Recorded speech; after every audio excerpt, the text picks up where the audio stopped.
On this edition of Good Day DePaul, some Chicago residents oppose the housing of migrants in their neighborhood. A ceremony at DePaul, one that deals with a tragic aspect of the university's heritage. And a former DePaul basketball player is flourishing in the NBA playoffs. I'm Natalie Host. And I'm Stefania Rodriguez. And this is Good Day DePaul.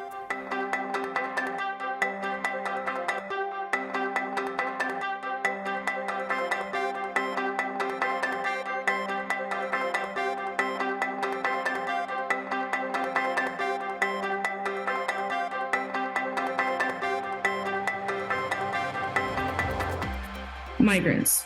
Throughout Chicago, the city and various groups have been trying to help these migrants, often people sent here from other states.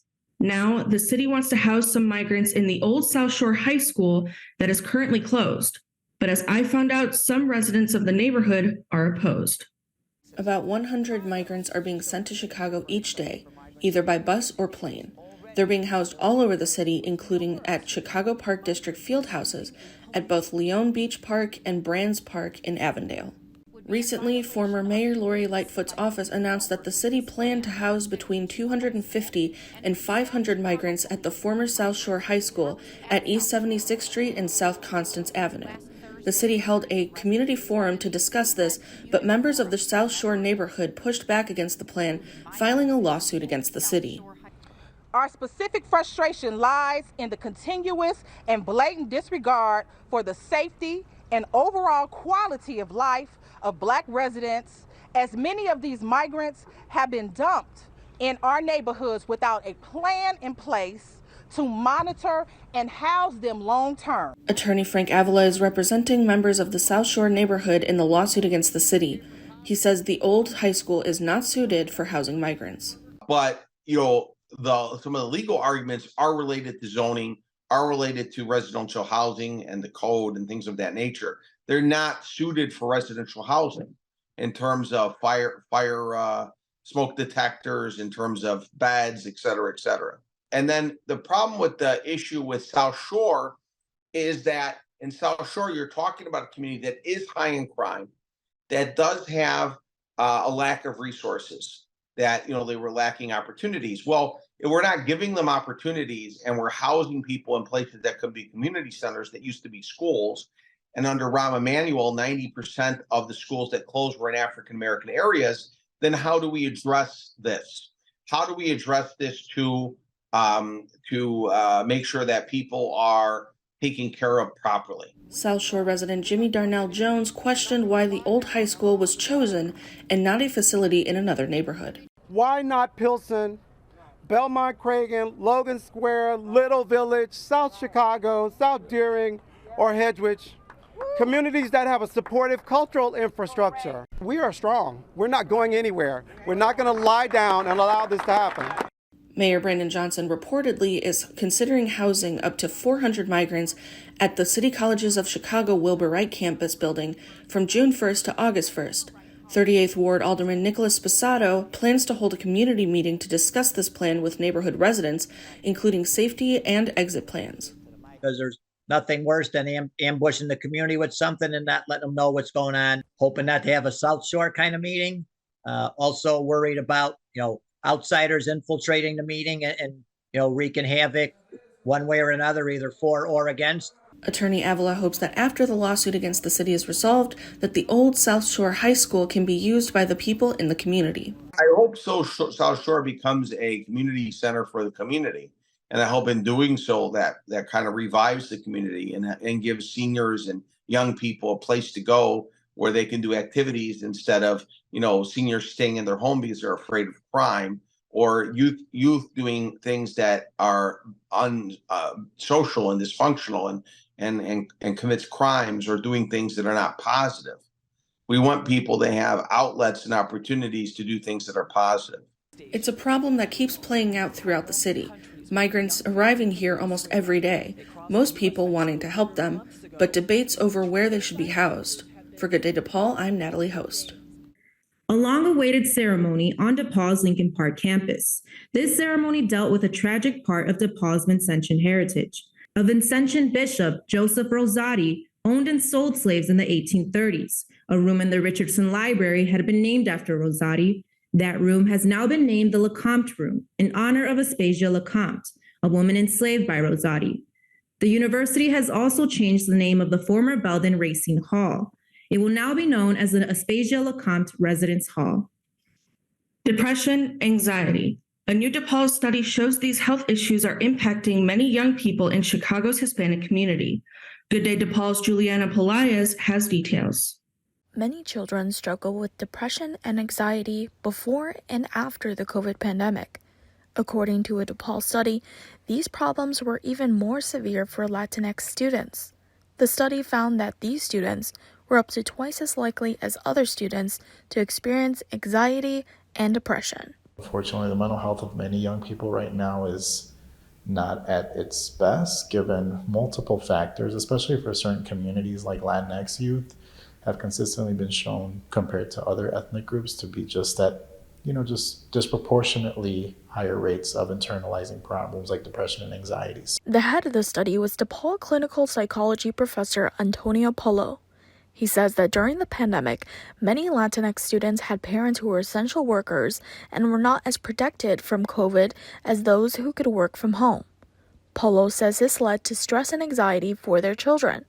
He also says family separations, hostile immigration policies, and attacks on families of color have also impacted Latinx students. So we know that depression and other problems related to depression, like anxiety, tend to increase significantly between the ages of 11 and 15.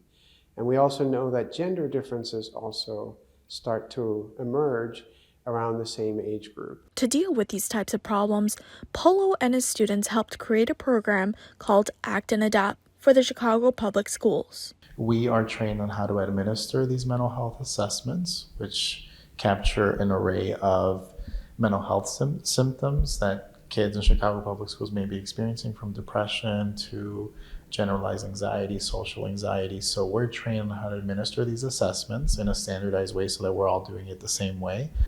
And so we have a combination of doctoral students from our clinical program, and we also have master students from our psychological research or psychology research masters. And then we have also staff who are hired for to work in these projects through our grants and contracts. And of course, we have undergraduate students who historically have been involved in the project. And so we've grown quite a bit, and we are a large team. The program is comprised of a 10-week course of videos and examples. It helps students develop new coping mechanisms to deal with depression and anxiety.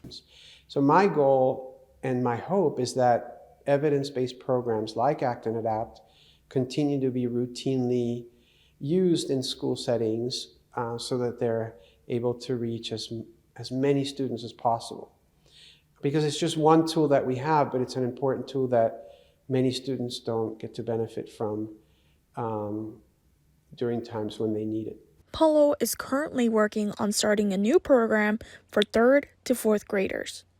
Reporting for Good Day DePaul, I'm Juliana Pelaez. Coming up on Good Day DePaul, a big honor for some DePaul softball players. That story when we return. Today, the heroes that fight day in and day out on the front lines. Those who are there, innovating in real time, saving lives and answering the call to care in times of crisis. American nurses. Nurses who have been there for each and every one of us in times of crisis for more than 150 years. Nurses are the pillar of strength and the foundation of healthcare and life itself. Nurses are there the day we are born. They are there when your family is in crisis, and they are there in the end. In confronting the most catastrophic health crisis in modern history, we must remember our American nurse heroes need our support as much as we need them. To show our gratitude for their courage and ensure they receive the critical education and support services they need, donate to the Coronavirus Response Fund for Nurses today, in honor of your American nurse hero. Caleb Nixon is here now with sports. Caleb? Stephania, former DePaul basketball player Max Strus is helping the 8-seeded Miami Heat make a historic run in the NBA playoffs as they reach the conference finals. Strus has been a consistent starter, averaging 11.2 points per game in the postseason. He's shooting the three ball at a 39% rate on nearly 6 attempts per game. In track and field, DePaul sent 4 members of their team to Sacramento, California to compete in the first round of the NCAA West Division. Hurdler Darius Brown, hammer thrower Alex Bernstein, long jumper Torrey Carroll, and triple jumper J.A. Hoff made the trip out west to compete in a combined 5 events. Brown is the only Blue Demon who competed in 2 events, including the 110-meter hurdles and the 400-meter hurdles. And another big accomplishment for a member of the DePaul track and field team. Shot putter Noelle Makomaki took first place in this year's Paralympics Track and Field National Championship. In doing so, she broke the women's F46 world shot put record. Makomaki will represent Team USA at this summer's World Para-Athletics Championships in Paris. Makomaki was born without part of her right arm. The DePaul softball team had 2 players named to the All Big East first team. After a late season push to make the conference tournament, the team wants to carry this momentum into the offseason. Despite a losing record on the season, the DePaul softball team ended on a positive note.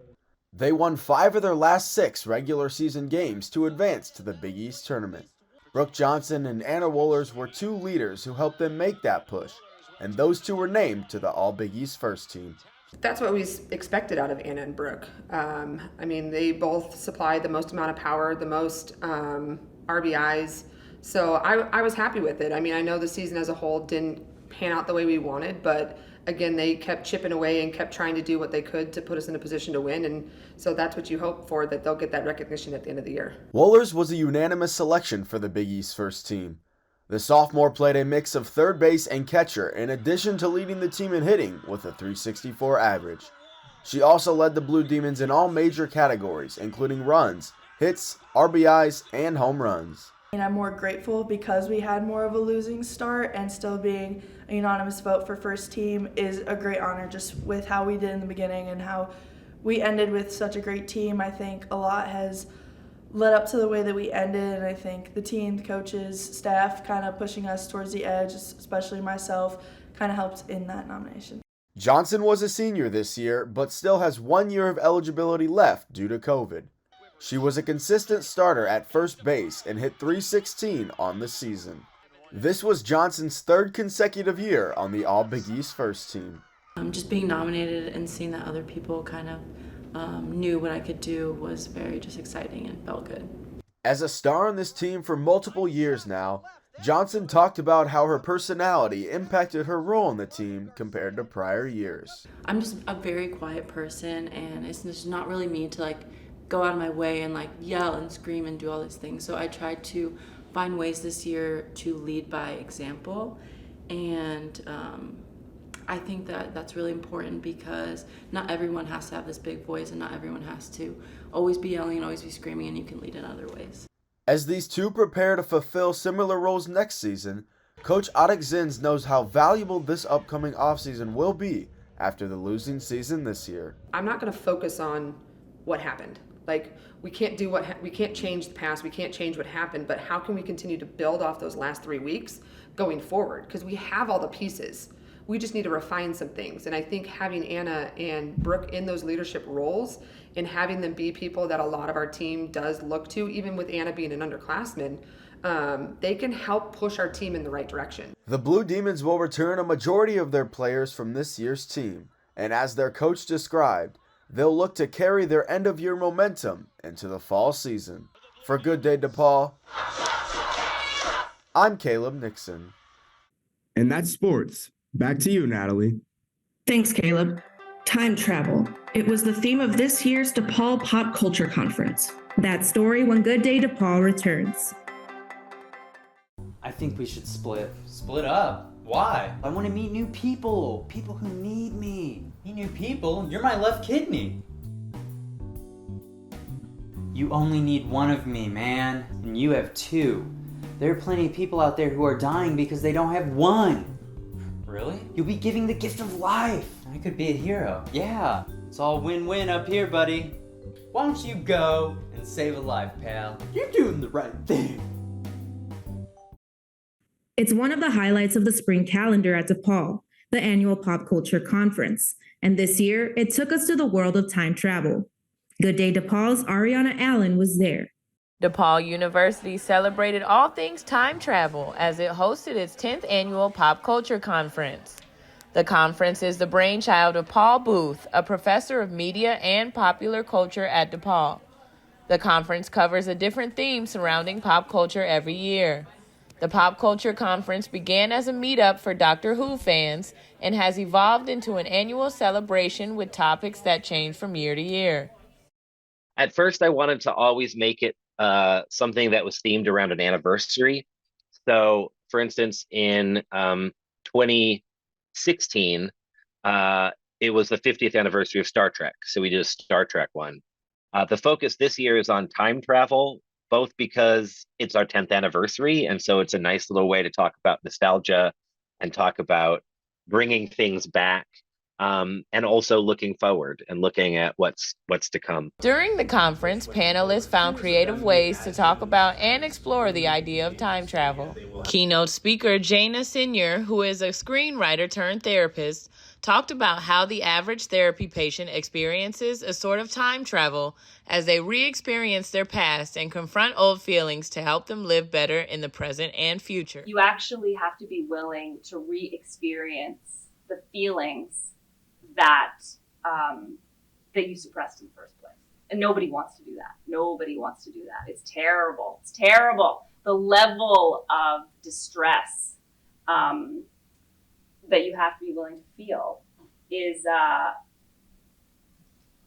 ridiculous. It's so big. But a lot of what we do in life, actually, that we think is rational, is really feeling avoidance. Because there's things we're just not willing to feel in ourselves. Other panelists at the conference talked about how time travel shows up in different popular TV and movie storylines, and even how the average Disney theme park goer experiences time travel when they step foot in a Disney park. The conference drew a mixed crowd of pop culture and fandom enthusiasts, including one who hasn't missed a single conference since they began. I started with Doctor Who. I was part of a Doctor Who group, and they were talking about that they were going to have a free conference on Doctor Who, and I loved it. And I was like, ooh, this will be cool. And I came, and I just loved the conference. I love sort of analyzing shows based on, fandom and, how do they portray gender or race or sexuality or neurodivergence, those kind of things, mental health. So I went to the first one, and then I came to the second one, and then I've been coming to them ever since. Throughout the day, different vendors set up, selling items related to the conference's theme, and some items had proceeds go towards Inside Circle, which is an organization that offers resources for formerly incarcerated people. The final keynote speaker of the day was Dr. Ron Mallett, a professor of physics at the University of Connecticut. Mallett talked about how he decided to dedicate his life to time travel when his father passed away from a massive heart attack when he was a child. After his father died, Mallett was determined to figure out the science behind time travel so he could go back and warn his father about his heart condition. Mallett ended the conference with an engaging lecture on the science behind physical time travel and the possibility of actually achieving time travel in this lifetime. Time travel does have a real scientific basis. And as it is, as I said, we have begun to travel into the future, just baby steps. And eventually we will travel back to the past. The question we'll have to ask ourselves is, when we can go back to the past, we can alter things and have our control of our destiny in a way that we've never had before. As for next year's topic, Booth didn't want to give away too much, but he did give us a hint. Most of the time I always say I don't start thinking about next year until this year is over. But I did notice that the date for next year is May the 4th. If you happen to miss this year's conference but want to know more about it, you can go to popcultureconference.com. For Good Day DePaul, I'm Ariana Allen. That's all for this week's edition of Good Day DePaul. You can keep up with us by visiting our Vimeo channel at Good Day DePaul or by going to goodday.depaul.edu. And be sure to check us out on Facebook. And if you have any news tips, message us through the Good Day DePaul social media channels. Thanks for watching. I'm Stefania Rodriguez. And I'm Natalie Host. Have a good day, DePaul.